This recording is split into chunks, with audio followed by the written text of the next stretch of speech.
Hey everybody, this is the old Firebird registration station. My name is John, and the stars are the cars, even if they're on their side. But what we got going on today, what you see here is a 1971 Pontiac 350. Reconfigured it to make it fit and be set up properly for our 1968 Firebird that we're doing, the Great Pumpkin Project.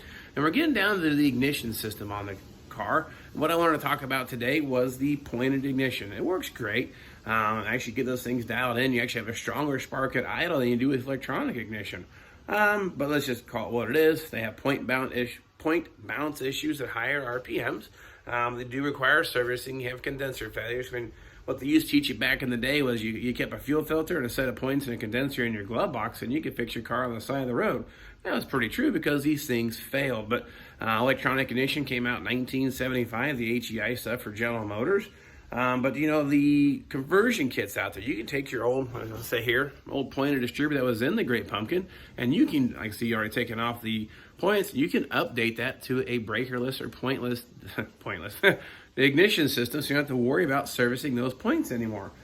So what the goal is reliability. There's that word, right? Reliability. Now, I did a Pertronics conversion on my Project GTO almost 20 years ago, and it has worked flawlessly, phenomenal.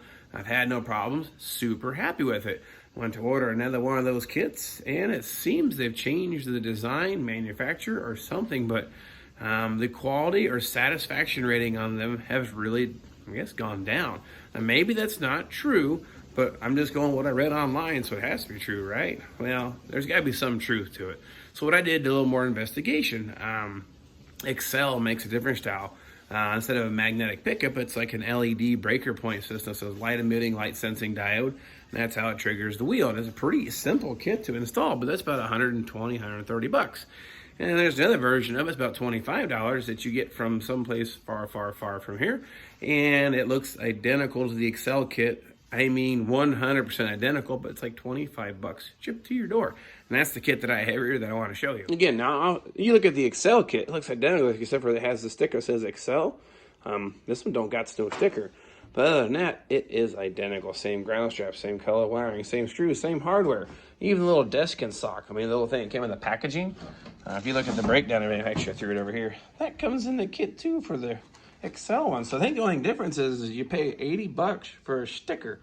Now this thing may be a complete 100% piece of garbage, but let's find out. I'm gonna tell you if this thing is gonna work or not. So we're gonna get it installed on this distributor, get it set up, then we'll do some bench testing out and see what we come up with. I've already taken this distributor apart. As you can tell, there is no more points or condenser anymore. It's kind of self-explanatory, just remove the screws. This distributor had some brand new points and condenser in it, but you guys remember Project Baby Cakes? I stole it for it, and couldn't resist the idea of reusing some parts and saving some money. Because here's the sad part is these kits that I just bought are cheaper than a set of points now. So one of the reasons I went ahead and went with this kit instead of trying to repair what was there, because, well, I'll tell you, it's just not worth the money to try to patch up the old pointed ignition anymore. I'm trying to get a little rubber grommet out of the way. That's got to come out so you can feed the new wires through. So I'm going to do that first. I'm just going to do it like this. All right, and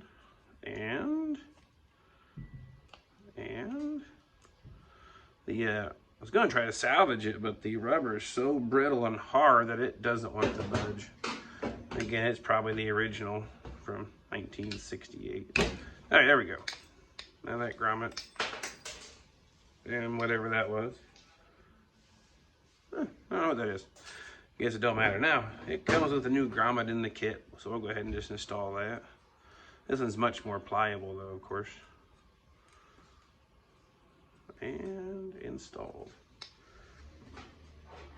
Now what we'll do, not this wire kit, these wires here. They don't put the plug on the end of it because you have to run the wires through the base of the distributor through that grommet. So we'll go ahead and do that here. Lickety split.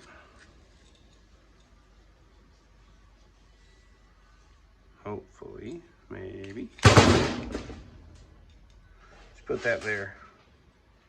All right, what we gotta do, I'll get you in here a little closer. There's that grommet I put in there. You can see it right there. I'm gonna push the wires through one at a time here. Red is gonna be your 12-volt positive to the ignition switch on off. That's how you're gonna turn the car on and off. That's supposed to be brown, but it kind of looks like purple to me, but maybe it shows up different on camera. And then green, again, I think that's supposed to actually be black. So, all right, now the wires are fished through the grommet, so they'll be insulated now. Now there's this little plate. Looks like these. You see, it has several holes drilled in it, 5 to be exact. One here in the middle, that's like a little alignment dowel. It'll line up on this plate here, which also has a stud. So when you bolt this on, that little stud will line up. That's what's going to align the little pickup window here. These are your LEDs, light emitting, light sensing diodes. When something passes through it, it counts it, and that's when it knows to make a spark happen. Get that lined up on the little dowel pin. Now you'll have 2 flathead taper head screws. You see the taper on it, so it'll actually center this plate up real nice, I guess was their idea. So we'll put that one in. Do the same with this one, get it started.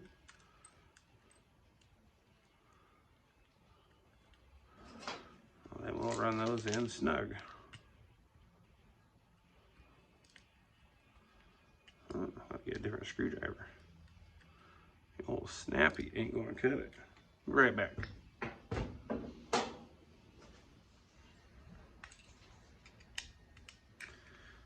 All right, well now let's see if this will do any good around there. Can I get to the screws? Yeah, I think so. Okay, well, again, this is one of these first times I've attempted this kit, and it's probably just a little too simple, maybe. Get that screw started.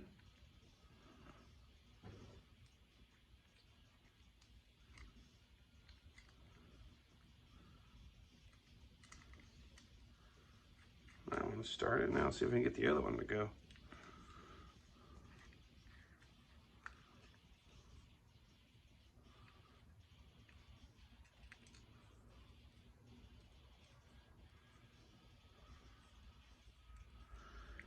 Okay, and maybe.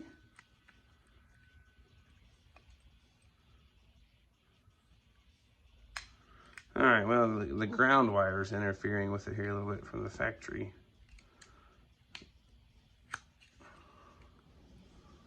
There we go. Now it should go down. There it went.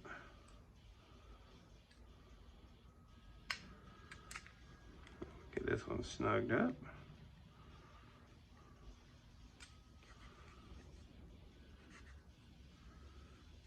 Okay, well, that seems simple enough.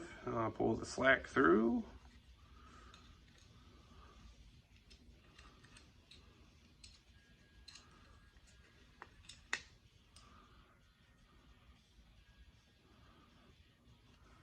Okay, now this will have to move. This is where the vacuum advance hooks on. This will actually advance and back off the timing with engine load determined by engine vacuum. So I got one of those we'll put on there. That hooks onto that tray, but that should work. Now the next part of the puzzle, we'll call it that.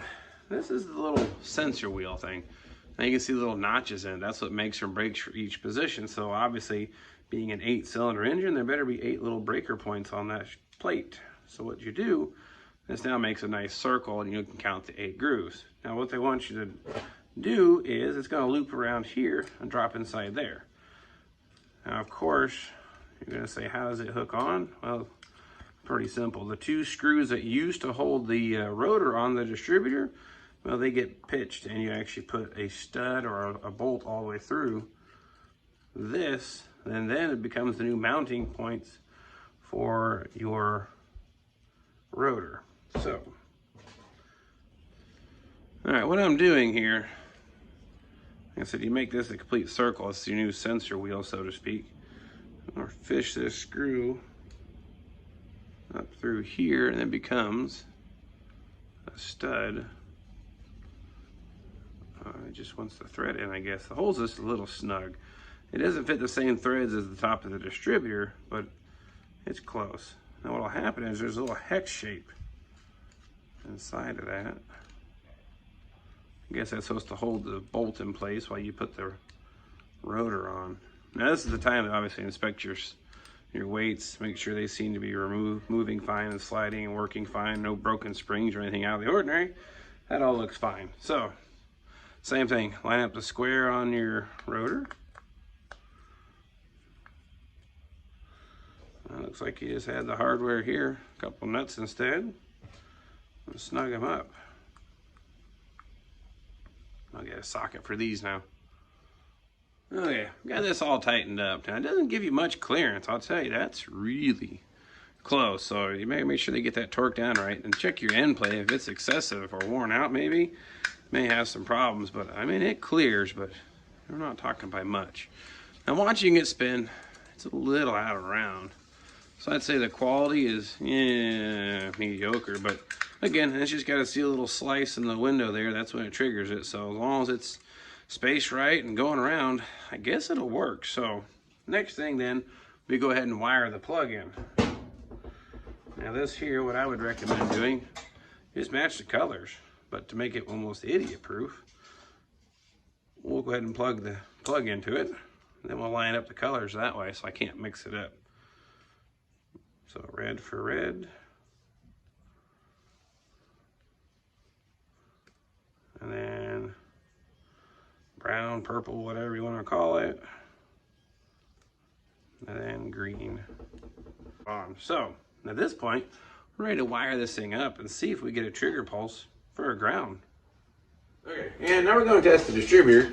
Got the battery, stole that out of the goat because I need that. It's a 12-volt test light. I need a chunk of wire. You gotta run the terminals to touch each battery post. I don't want to pull that apart, so I'm going to strip some wire back. But just keep in mind, any ignition system, be it a point, electronic, whatever it is, it's all just a ground, I guess, pulse generator. It's going to create a ground open and shut. So that's all essentially I'm going to do. I'm going to wire the distributor right here into the battery and then make it go. Now, like we discussed earlier, the red wire, that's our positive feed. We're basically turn the key on. So we'll hook that up. Got the vice grips here. High tech.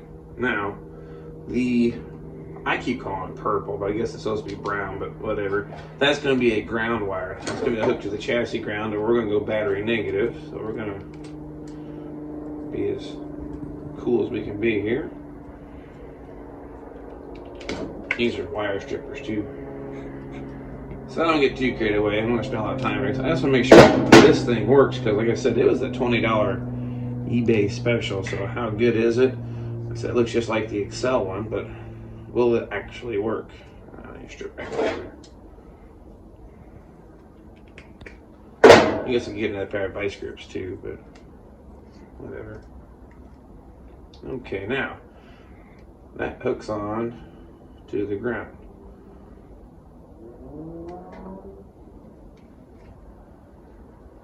Now, like I said, this is a ground pulse generator. This green wire should pulse a ground, so I need to hook my test light up.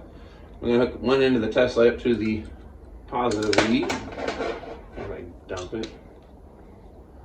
I'll do that right there. We can test it, make sure okay, that's good. I might have to get some vice grips after all. I still feel like walking over to the toolbox. Alright, let's see. So that is a ground. Okay, now, in theory, check this out. Lights on. If I spin the distributor, I see a light flickering. Now, as you see this little window here, as soon as it goes through the center, that's when it turns off. Off, on, off, on. So, I believe, for all intents and purposes, I'm just finish really fast. See the light pulsing. So, that's going to work. All right, there we go. This distributor is going to work. Now, there's little things in the notes. Requires a resistor wire input, requires a special coil.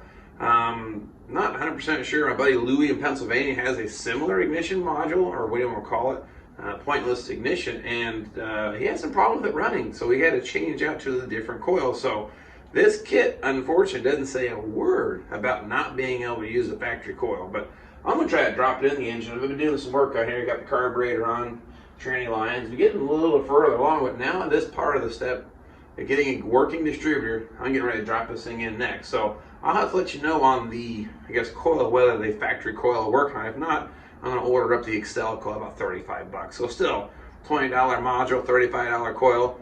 Still cheaper than the whole accel kit. You still got to buy their coil. So I'd say this is probably the least expensive route. I'm thinking it's going to work pretty good. So nonetheless, you guys check this out. Get this thing together. Stay tuned. Subscribe, whatever.